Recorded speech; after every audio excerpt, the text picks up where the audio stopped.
Good morning, America. My name is Danny. I'm a 49-year-old American. This is my show, Danny's Pit. It's not for children, so if you're under the age of 18, it's not for you. If I could get you to hit like, subscribe, and share, please, really help out my channel. And no matter where you're watching me, man, follow and like away, and you can watch me on anywhere you want, really, but YouTube's usually where I put everything. But anyways, a lot of people on TikTok I've made friends with, so I appreciate you guys too. Anyway, so, and if you're watching this on Reels, something short, it's about to cut off, you want to hear the whole pit, just go down and watch the whole pit. It's pretty easy. Anyway, topic of today's pit will be homeless or home free. Yesterday, I got to visit a man I consider my brother in prison. I met him when I was in county jail, which was about 11 years ago, 12 years ago, something like that now. And went with his sister and his nephew to go surprise visit him. It was his birthday. And in driving from the town I live in to the prison that he's at, we came across an entire field, it looked like. What would have probably been a cotton field or a hay field or a corn field or something like that. Like I said, it's Central Valley is where I live in California. Tent cities. Tents everywhere, And then we got into the town that the prison's in. People just staying wherever, sleeping on the ground, covered up with 15 blankets, because I guess they like to sleep through the day so they can be up at night, so it's not so dangerous. I'm not sure. But anyway, and I've talked about this before on the pit, the difference of wealth and poverty. There's a word for it I can't think of right now. The disparity, I guess, between wealth and poverty, which brought me to the topic of the pit. These people, are they homeless or are they home free? Now, when I was in county jail, I've said this before too, one of my cellies, the guy that I had to share a cell with, was homeless. As he called it, home free. Okay, he told me that while he was in jail, that's when he considered himself working. When he got released, he didn't check in with his PO, he absconds, he says that's their job to come find me. So, with that kind of attitude, he was more what I would call home free. He don't want to go home. Now, the particular interesting thing about this cellie is I know his family. My mom knows his family. They don't have Rockefeller money, but they have money. He just don't want to get off the streets.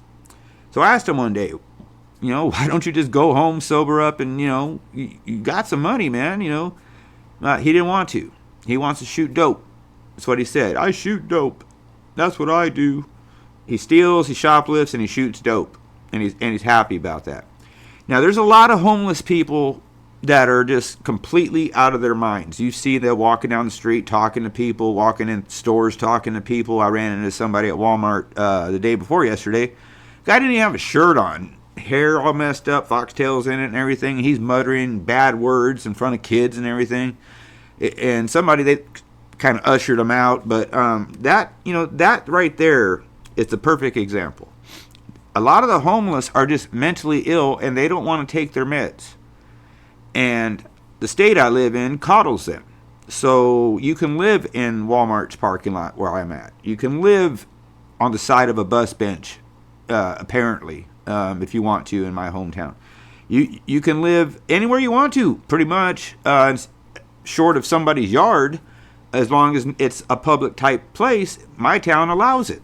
Okay, and like I said, there's a beach that me and my wife love to go to. They don't allow it. There is zero homeless presence.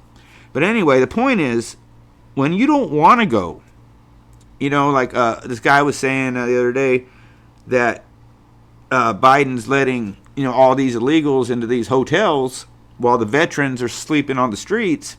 There's some truth to that.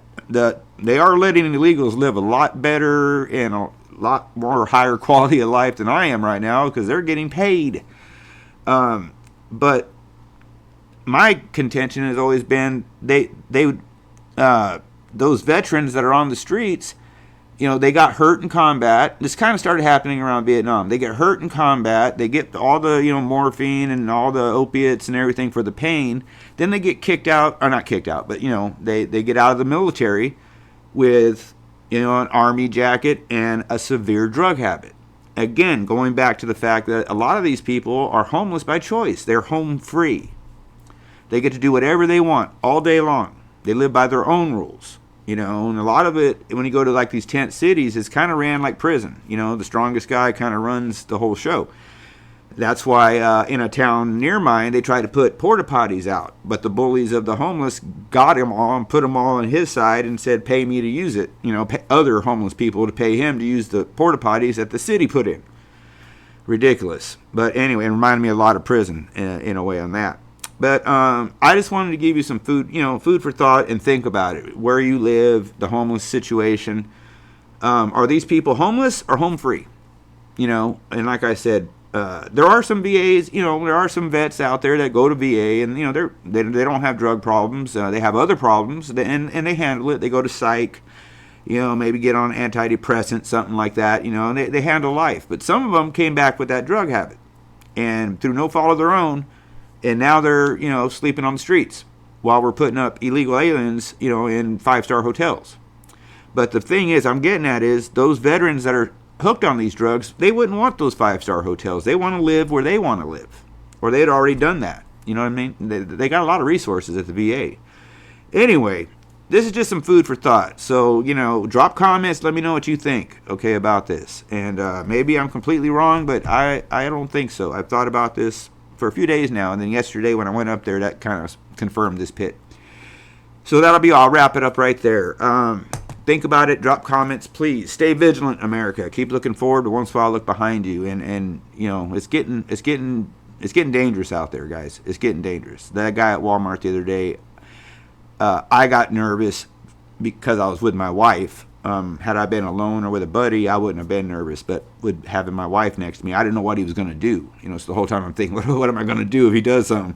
You know, and that ain't no way for me to live when I pay taxes, and I've worked my whole life, and I've done everything right until I broke the law, and I paid for mine, gave my number back, and I'm free now. So, you know, it is what it is. So anyway, like I said, stay vigilant.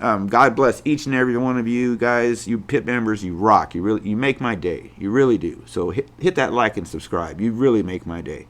And God bless, like I said, each and every one of you. God bless these wonderful and beautiful United States of America we're lucky as hell to be living in. It's going to get better, guys. I haven't said that in a while, but now I'm saying it's going to get better. Look at the polls. Think of that last, if you want to call that a debate. Wow. Anyway, well, that being said, you know, stay healthy, be healthy, stay safe, be safe. It's still early. Call someone you love. Go give someone you love a hug. Tomorrow's not promised. And that's it. So I'll be back should YouTube allow it. Until that time, you guys, stay tuned, and I'll see you then. Thank you very much for watching if you stayed to the end. Thank you.